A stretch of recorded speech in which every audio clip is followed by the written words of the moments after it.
sa anong nangyari doon? Okay naman, medyo nag-ano lang, nag-tight lang yung ano ko, yung hamstring ko, kala ko may ano, parang nag-stretch yung ano muscle, pero okay lang naman, napahinga naman kami, so.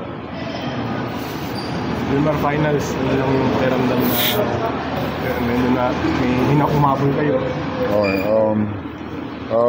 masaya ulit kami, masaya kami na makalaro ulit kami sa finals. Yun yung pinaghahanda namin sa conference na to eh. So, pero yun nga, alam naman namin na hindi ganun ka dali kalaban yun at open text. So, kailangan namin gawin kung ano yung dapat namin gawin, then paghandaan namin yung finals.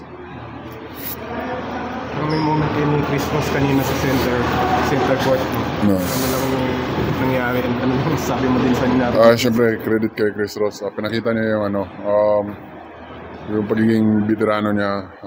Hopefully, maraming natutunan yung mga point guards namin sa ginawa ni Chris Ross. So, pinakita niya yung leadership niya. So, ayun. TNT, ano lang Ayun nga eh. Mahirap kalaban yung TNT kasi takbuhan yun. Alam naman natin takbuhan yung game ng Tocantex. So, ayun, maghahandaan namin yun. Sa ngayon, hindi mo na namin iisipin yun. Sa ngayon, kailangan namin ng pahinga, kain ng marami, tulog ng marami. So, yung hamstring mo naman, hindi naman seryoso yan. No? Sana.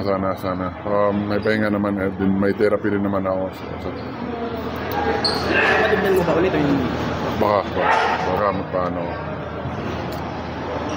Doon ano lang sasabi mo sa matchup mo nila Boy Eram, nila GR, mahirap na yun, matchup yun para sa akin. Pero ano naman yun 5-on-5 naman yun, so may mga teammates naman ako. So, and, panoorin namin yung videos nila, kung ano yun, pwede namin i-adjust o saan kami pwede mag-ano.